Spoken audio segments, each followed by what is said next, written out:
Hi, this is Scott Love with RecruitingMastery.com, bringing you a special video just for one of my friends at RecruitingBlogs.com. I've got really exciting news. I want to share this with you. Check this out. I downloaded a list of 1,235 passive candidates that all fit the profile of what I'm looking for.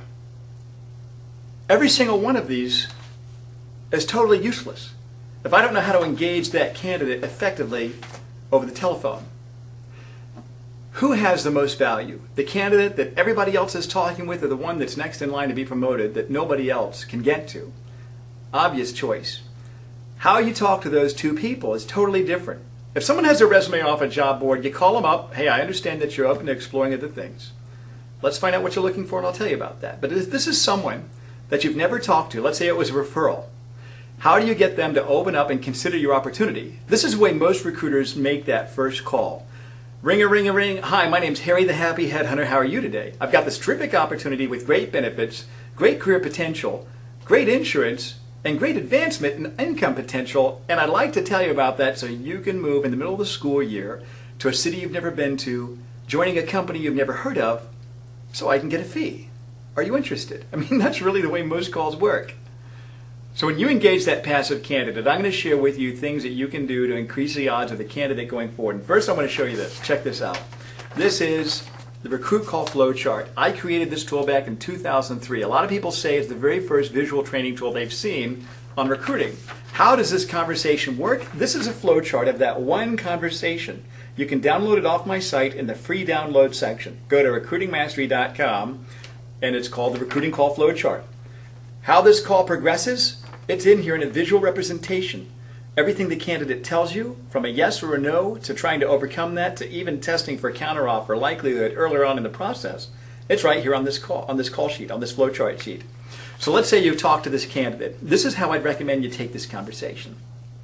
The candidate answers the phone. Hi, this is Jim. Hello, Jim. I just say their first name. Hello, Jim, with an upward inflection, implying that maybe they know me, maybe they don't, but I know that I've got his attention now if I don't tell him who I am, what I'm calling for, and which company I'm with. Hello, Jim? Yes. That's what you're going to get. 100% of the time, they're going to say yes. Jim, my name's Scott Love. You and I haven't talked before. I tell him that right off the bat because I don't want him not listening to me when he's trying to figure out, okay, where do I know that name from? Jim, my name's Scott Love. You and I have never talked before, but we have a common friend in Steve Smith. If it was a referral, that's how I say that. If it wasn't a referral, I say, your name came across my desk earlier today, or your name was mentioned to me in a meeting. If my manager gave me the list of prospects, your name was given to me by my manager, and I need to talk to you about something I'm working on. I don't say you're number 37 on a list of 145. I say, your name came across my desk, and I need to talk to you about something I'm working on in San Antonio, whatever city that they're in. Do you have a quick second? Oh, sure. I've got their undivided attention. Now, most recruiters, they're going to pitch the opportunity. They're going to pitch it. Don't do that.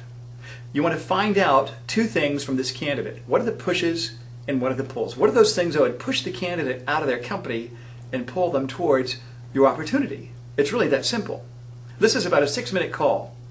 You've got to develop an authentic relationship with them in 6 minutes. A relationship that's so strong that they're going to tell you things that they only tell their spouse, how much they make and what they hate about their boss, in 6 minutes. Jim, your name came across my desk. I wanted to see if you have a quick second. Yes. I work for a company that identifies who those top performers are in the widget industry. We do executive search. And I've got a client that I'm working on, and they gave me a search, and I think your background fits what I'm looking for. I just wanted to put a call into you, Jim, just to see if you're open to hearing about other things right now. Is that something that you're open to? That's it. I'm not telling him anything about the opportunity. Now I say, are you open to hearing about things? I don't say, are you looking? Are you open to exploring other things? Are you open to checking other things out? I say, are you open to hearing? It's very passive. See, what we're trying to do is one little yes leads to the next yes, leads to the next yes, and so forth.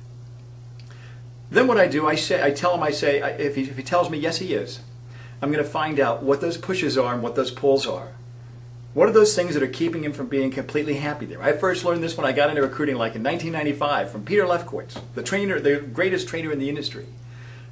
I said, let's just say you're from 0 to 100% satisfied. Where would you put yourself in that range? On a scale of 1 to 10. I called a candidate this past Friday. On a scale of 1 to 10, where are you? And he said, I'm about a 7.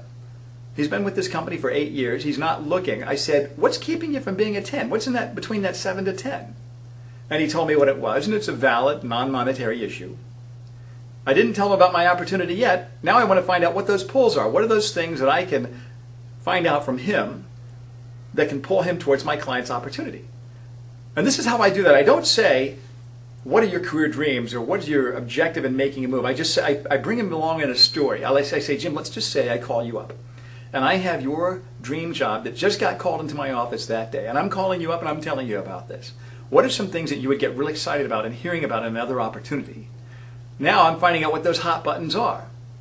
When I explain the candidate my opportunity, I explain it to him in terms of what he told me are things that are keeping him from being happy and things that would make him happier. That's how you get compliance. You ever hear that phrase, candidate control? Guess what? It's a myth. It doesn't exist. If you don't believe me, if you think you can control other people, have a kid, and you'll know what I'm talking about. You can't control other people. All we can do is lead them, find out where they want to go, and show them how your opportunity can take them there. Thanks for watching. Visit my website for dozens of free tools, downloads, and articles to help you produce more. recruitingmastery.com.